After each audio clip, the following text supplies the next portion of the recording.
Okay, first one.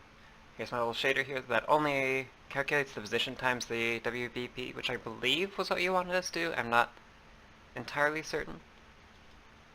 And here I calculate the view and projection, and then I do the worlds individually and pass them in.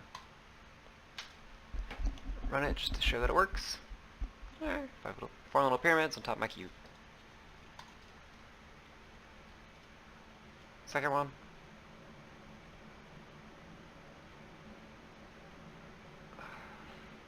Is the wrong order. Fuck. Sorry. Pyramid. Here's the code for it. All fairly self-explanatory. Just a little bit of a grind to get right. Ta-da! Why does it keep defaulting to that one? Okay. A cube, front, left, right, top, bottom, back.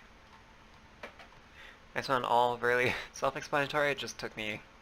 I just had to draw all this out by hand on a piece of paper. This was just a pain getting the UVs and everything to be perfectly lined up. Shader texture. And you go in the DX app. Oh, sorry, it defaulted to the wrong. That one again. You can see it's now 4 lines of code. Well, 6 when you include the draw phase. There it is. Then, once you go to shader texture, it just has the new structs, some buffers, and then code that is very similar to shader color, which is kind of nice. Still using shader base. Run it. Exact same thing as before. It's just now 4 lines of code on the app instead of a lot, a lot of lines.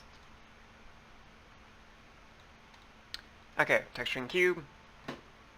Now we're going to start with text 2, just because this one's way easier to see. With point, it'll literally grab the individual values at each UV, like according to the vertex. Excuse me, sorry. We'll change UV to linear, or sorry, wrap to, or point to linear. Which this one, it will grab all of the surrounding texels I believe, and take the average of them. And that's what it actually will color the individual pixels on the screen as. I'm a little fuzzy on the exact, if the texels is the file, and then what is the individual colors of each, I guess, the pieces that come out of the rasterizer. No, that's the pixel. Ah, fuck. I'm a little fuzzy on the middle step between the rasterizer and the texture. Wrap, mirror, border, those are all just what happens when the UVs are not given fully properly.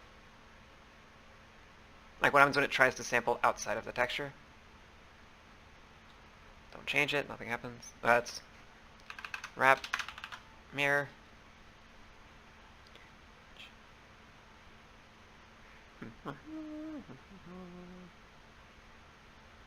Which doesn't do anything, because everything has been given nicely.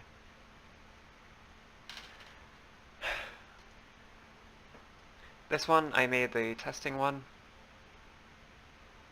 I was just mainly playing with textures. I was curious if changing the texture would affect performance at all.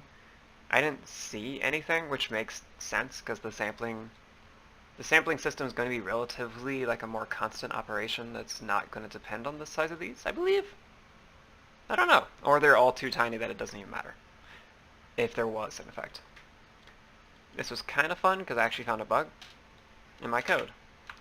I actually put this at 1 for, I don't know, I was tired. Which I didn't notice in my original code, because everything looks fine, but if you go to the test, it drops down to 10 FPS. And you'll see here the sampler keeps getting reset, which I think that was kind of funny that it handles that. Or the sampler doesn't find the one because I put it on the wrong index. I put it at 1 instead of 0, so it can't find it, so it actually throws an exception, handles it, creates a new one for every single time I call this, which I call this a lot in the test. So, fun little result where I actually did make my code better because of this guy.